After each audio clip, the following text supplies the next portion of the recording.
What's good, y'all? Welcome to Ready to Tape. Y'all know what it is, man. Go hit the like button, hit the sub button if you want to see more videos like this. We're going to be talking about Derek Carr. Of course, we're going to talk about Derek Carr. But at the same time, really, we hear about Davante Adams because the notion is Davante Adams don't want to be here unless Derek Carr is here. And that's what we've been hearing all year. So let's go ahead and hop into this video, man, because we can see the blatant frustration coming from our superstar wide receiver, man. Like we said, some people were pissed off in the building, and Davante Adams is one of the people. Now he's coming off of a season that he's having actually the best year in his entire career.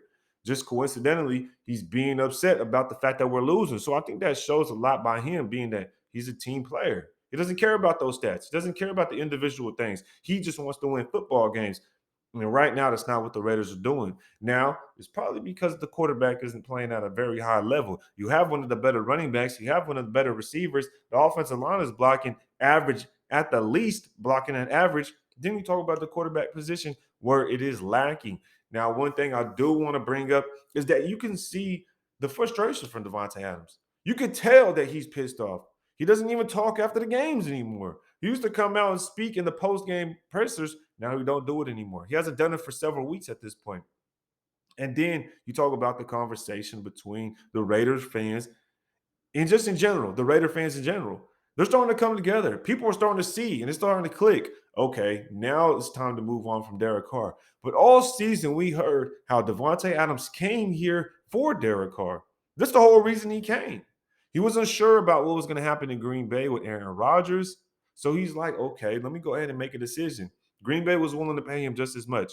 But the only difference is that when he came here, he felt that Derek Carr was going to be able to help get it done. And he was going to be here in the long term. So he didn't have to worry about a new quarterback coming into play. But I don't think that's going to be the case anymore. So something's going to have to give. Either Davante Adams is going to be pissed because the quarterback play, or in general, the team just isn't winning, or he's going to be pissed because Derek Carr is no longer going to be the quarterback for the Raiders next year. Now, let me know in the comments what you guys think about this whole predicament, situation, debacle, whatever you want to call it. But something else I want to touch on is that I think that this team is being set up very nicely, though, if we're able to bring in a quarterback that can play at Carr's level or just a little bit better. And the reason I say that is because Carr isn't a bad quarterback. I think people get this misconstrued and try to bash and try to hate on Derek Carr as if he's a terrible, straight trash quarterback. And I don't think that's the case. I think Derek Carr is still one of the top 15 quarterback. He's still one of those guys that can help you win football games, but just not this football team. And the reason I say that is because we're not built like that. We're not built to be like a 49ers football team or a Philadelphia Eagles football team because we don't have that kind of defense that's going to carry the rest of the football team. You think about the Niners, they can have any quarterback out there. They have Brock Purdy out there, Mr. Irrelevant, the last pick of the freaking draft, after Jimmy Garoppolo was playing. You see what I'm saying? After they traded a bunch of picks away to go get a Trey Lance, a quarterback that hasn't even been playing for them. And they're still winning football games.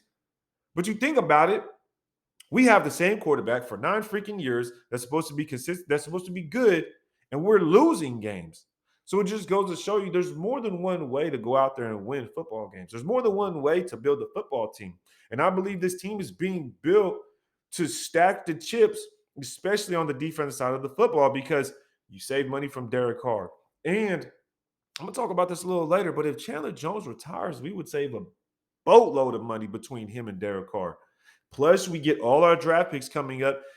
And I just wanted to say one thing is if we let go of Derek Carr, I think we should keep Waller. And I know that's surprising, but I think we should keep Waller. And why do I say that? Is because you saved the money from Derek Carr already.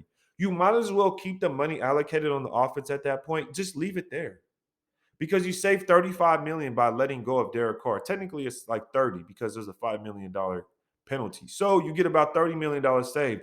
That would make the cap on the offense go from $110 million to $80 million. That right there is a huge saving. You might as well keep Waller, Renfro, and Davante Adams and Josh Jacobs, because you'd only be paying Josh Jacobs $4 more million. So at that point, you would save a total of $26 million while keeping all those weapons. You would only find a new quarterback.